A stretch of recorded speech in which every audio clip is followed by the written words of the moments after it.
Welcome to 757 SH Podcast, episode 43. We ain't gonna stop, we gonna keep going.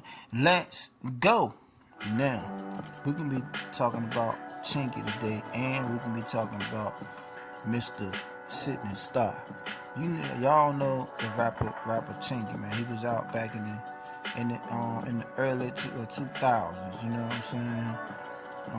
From St. Louis. Now, he was talking about on the I seen him on TMZ on the interview talking about how that when he took that picture with Mr. Sidney Star, that how it affected his career. So I'm gonna play that. Check this out.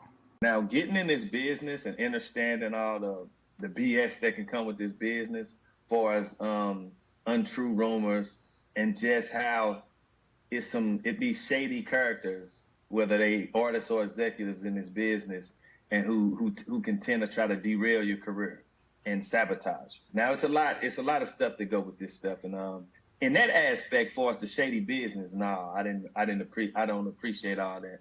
You know what I mean? But far as the music and selling millions of records and having radio hits, I feel like I did a great deal with that. All right, so you talking about the shady rumors, the false rumors, Sidney Star. You know, that's been well documented at this point. When that happened, I lost a lot of stuff based off a lie, which was that was the most oddest thing I've ever seen. And when the individual apologized and it so-called went away, which it took years to blow away, ain't nothing good happened from that for me. I'm gonna tell you that. When an artist such as my caliber, who sold millions of records, who was once one of the biggest artists in the world, they look at that different. If they not seeing you at these award shows all the time, on the radio all the time, they like, well, where's he at? What's wrong? But what was wrong was a lot of sabotaging and bull crap in this industry. You guys never really made up, did you? Like, you accepted her apology, but you kind of kept it moving. Yeah. To be honest with you, man, like, it was spilt milk, and I lost a lot from it. That person gained. I'm not gonna hold on to something. It is what it is. Apologize, cool. I'm going this way. Let that individual do their thing, and a lot of stuff, man. But that situation, that hurt my career. Like, I'm just gonna be honest about it. It really did. With that being said, Now, Mr. Sidney Star had something to say about that. So check this out. When that happened, and then I'm off of it, I wasn't even 21 yet. Oh, wow. I was young. I was super young. Like, my mind I wasn't even fully developed. They say men don't get developed until they're 21. Right. Oh, that's a shot at myself. They say usually females are grown at 18. Right. But, I was young. I was taking hormones. My frequency in my mind was all over the place. Like, to be fair, it also sounds insane that he would lose out on a record deal because of taking a photo with I don't believe that. I mean, that's kind of crazy, right? I personally don't believe that happened. Right. But let me say this. I will say this. Let's not try to put all the blame on Sidney Star with this Chingy situation. Because there was a person before me named Fox Giselle that came out with allegations about him. And I goddamn guarantee you, nobody talked about that. She made a whole song about him. It was called Bottom Bitch. And this was another trans person? Yes, Fox Giselle. Uh-huh. Look that up. I shall. But, damn, that's crazy. But I'm getting all the heat. Well, you got more famous than Fox Giselle, right? Yeah, because by the way I looked, probably. Damn. I'm sorry, I just had to go there. So if y'all want to blame everything about this Chingy situation on me, blame Fox Giselle. I'm sorry, sister. I'm throwing you under the bus. Now, what what what he said about that guy, Mr. Fox had something going on with Chingy. Now, I don't know if it's true or if it ain't true, but that right there must have blew over everybody's head because ain't nobody never said nothing about that. That's because if it's true, it probably didn't affect Chingy on career. So I guess he ain't really worried about it. But people was thinking that Chingy was messing with Mr. Sidney Star. So I guess people stopped really rocking with him like that because they thought he was gay or messing with transgender men. You know what I'm saying? So I guess people stopped rocking with him like that. Cause I guess back then it wasn't in the open like that like it is now. You know what I'm saying? So they'll probably look at him funny now, but it's different. You know what I'm saying? So Chingy probably right, man. Probably ended his you know, career. Now I'm not saying that is true, that it ain't true. Like we don't know what these guys do behind closed doors. Cause Chingy was in the industry. Now you was in the industry. You know me, man. I feel like all y'all people in the industry get down with the get down. You know what I'm saying? Cause Chingy, you was a big artist at one point until you took that picture with Mr. Sidney Star. When you did that, everything changed for you. You went downhill. But yeah, man. So that's enough about Chingy and Mr. Sidney Star. Now let's move on to Lil Boosie. He was saying he was talking about how white men when they have a black girl, the black girl be a dime, but when a black man have a white girl be looking ugly. You know what I'm saying? So let me play this. Check this out. Is with a black girl, something I can relate to. They're not trying to bleach their skin and straighten their hair and do all this extra. They like them for who they are. That's why it do be different. I don't understand why a white man, you see him in the airport, he got the baddest black scene in 3 years. Yep. But the black dude got a white girl look like this pig. I don't understand. I swear to God, I don't be understanding that. Me and my boy talking about that the other day. I was like, bro, we gotta do better if we gonna get the white girls. We gotta do better. I told my boy that one day. He was like, man, them white girls gonna ride with you. They gonna ride with you, man. I'm telling you, you need to get you a white girl, Boosie. They gonna ride with you. Man, get the on. I like my beautiful black. Dude is with a black. I say it all the time, man. All the time, and you see the white man be having the finest black women, boy. I'm telling you. You know what I'm saying? I be like, damn. You know what I'm saying? Then you see the black niggas with the white women that don't be looking bit straight up on 4 and 5, man. You know what I'm saying? That's crazy though, but the white man picked the top of the line chicks. You know what I'm saying? Straight up. Hey, look, man. I ain't mad at him, but me, man, I like sisters, man. You know what I'm saying? But I don't discriminate. Whatever God gonna lead me to, whatever God gonna put in my life, that's just what it is. You know what I'm saying? No matter they black, white, Mexican, Puerto Rican. You know what I'm saying? I ain't racist or nothing, but at the end of the day, man, Boosie right, man. The white guys be having the finest black sisters, and the brothers be having some terrible looking white women with them. Not all of them, but a lot of them do. You know what I'm saying? But you don't never see a black man. A white man with an ugly black girl. You ain't gonna see it. You know what I'm saying? I be in the airport all the time, and I don't see it, bro. For real. Now, let's move along to this guy right here, man. Mr. Rogers. He was a ex-Satanist, whatever.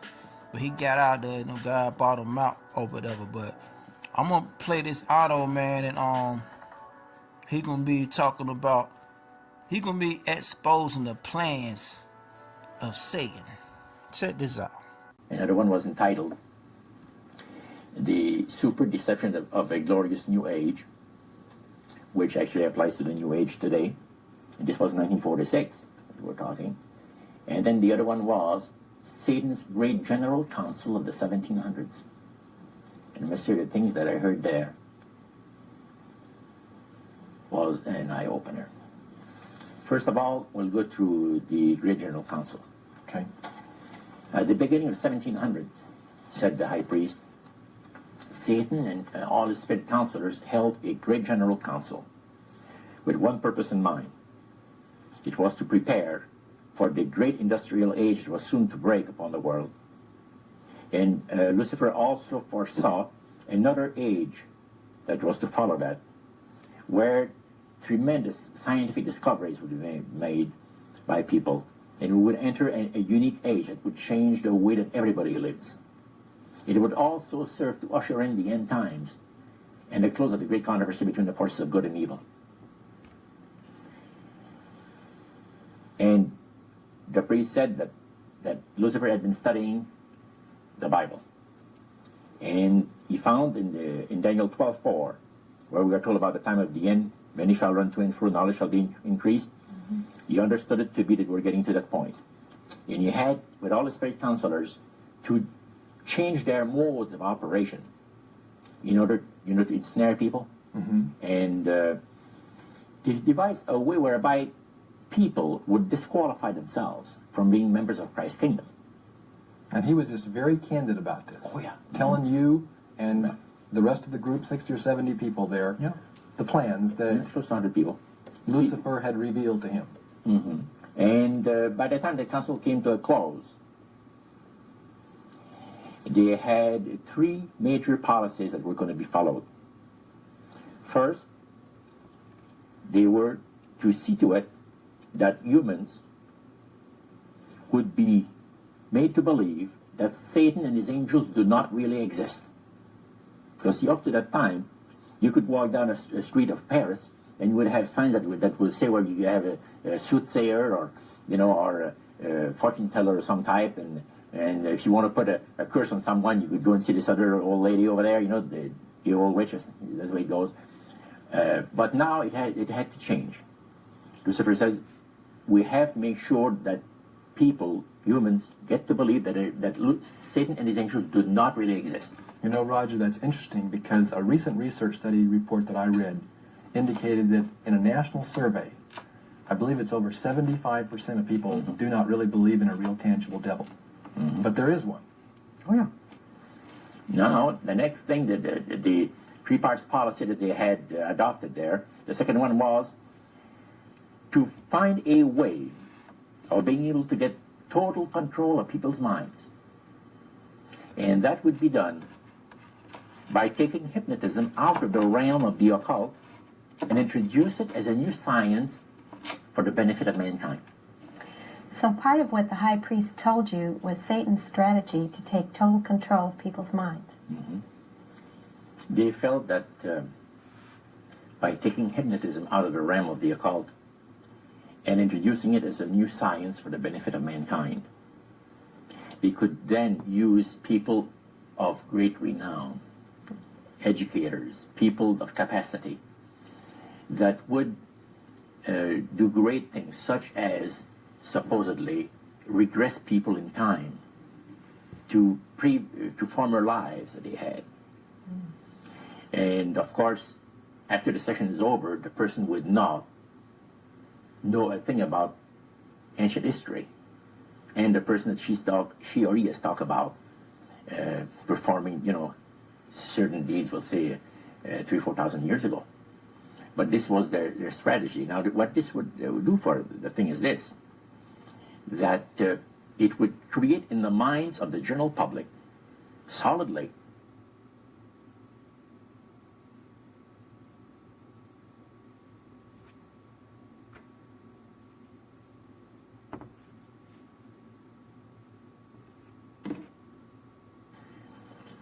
an unwavering trust in that great deception. In other words, people could, they would believe it. This person was hypnotized, was regressing time to, former lives, and did this and did that, and no deception. Maybe Alexander the Great, we'll say, and some of his generals and people like that.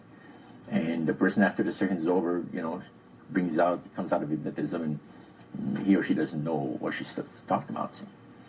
So now this would be a way of de-Christianizing the Western world through the avenue of mysticism. Mm. Now the time came when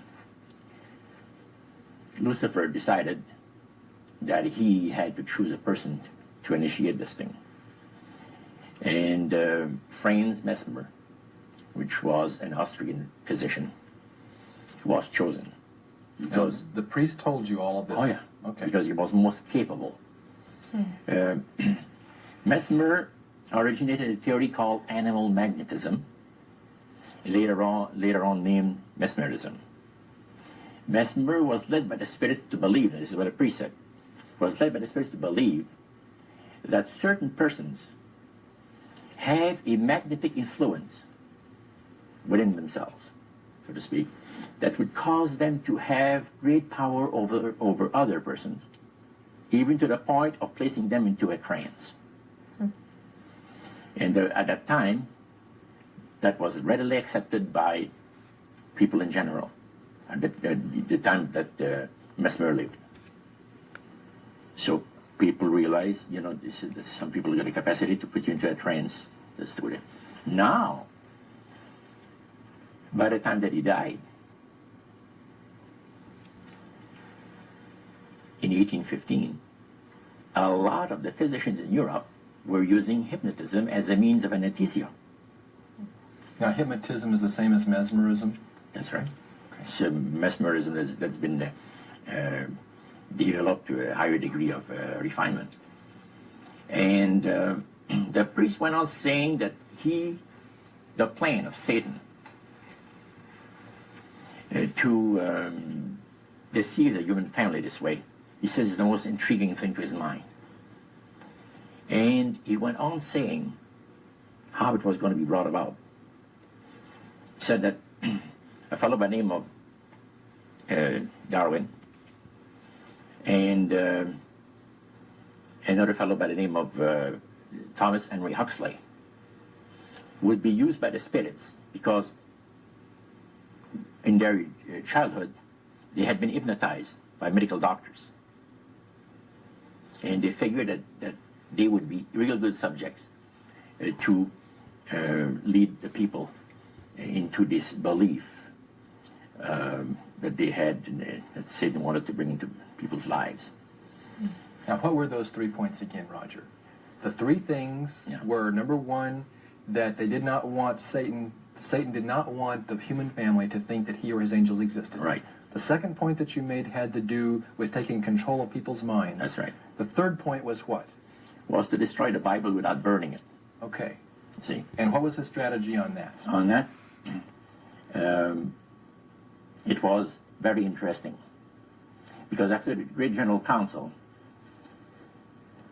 it was decided that Satan would tutor Charles Darwin personally in setting up the principles of his theories of evolution. He was tutored by Lucifer himself, the fallen Lucifer. And at that time, it was understood, Satan and his spirit counselors understood that if a person was led to believe in the theory of evolution, it would, in his life, destroy completely the creation week of the Bible, the fall of man, and plan of redemption. It would do away with it. And one fell swoop. Now, everything that he said now is going on today. What did he say? The first thing he said, was what was the first part of Satan's plan? To make people believe that he ain't real. Devil ain't real, fallen angels ain't real, hell don't exist. You know what I'm saying?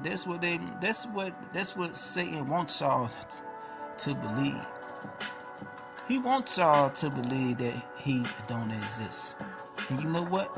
He's doing a good job at it. Because I done heard a lot of people say they don't believe in God, they don't believe in the devil, they don't believe in this and that. And at the end of the day, look, man, each is on. You don't want to believe, I ain't gonna sit here and make you try to believe though. But I'm gonna tell you the truth. You know what I'm saying? And that's good. And then what's the second thing that he said that was a part of the devil plan? Mind control. Hypnosis. Ain't this what's going on today? He can do it through the music, through the TV, what you see every day, through everything. So what you see, y'all gotta think about it, yo. Your eyes and your ears is doorways to your mind, man. What you hear and what you see affect you. It don't matter how you look at it, cause it do. Hypnosis, man. That's what the devil doing today. Now, what's the third plan he had? Huh? Evolution.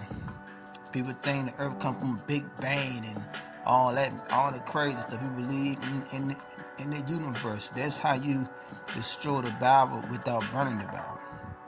You see? Everything that man said, that's what's going on right here today. That's what's going on today, man. People just don't want to accept it and then don't want to see it for the word for what it is. But that's what's going on today, man. People don't believe no more. People is under mind control, and people believe in the evolution that humans came from apes, and the world was created from a big bang. You know, stupid shit like that. That's what these people believe in. They don't believe in the Most High, man. Every time that you go outside, you know God is real. Every day you wake up, your energy, your life, your feelings. You know what I'm saying? The moon, the stars, the trees, the earth. You think all this shit just popped here? You know what I'm saying? Yeah, man, y'all about to wake up. Y'all about to wake up, man, and realize what's going on around you. Now, that's it for right now, man, for episode 43, man. We'll be dropping another show tomorrow for episode 44. Like, comment, subscribe, man. We ain't gonna stop. We gonna keep going. Let's go.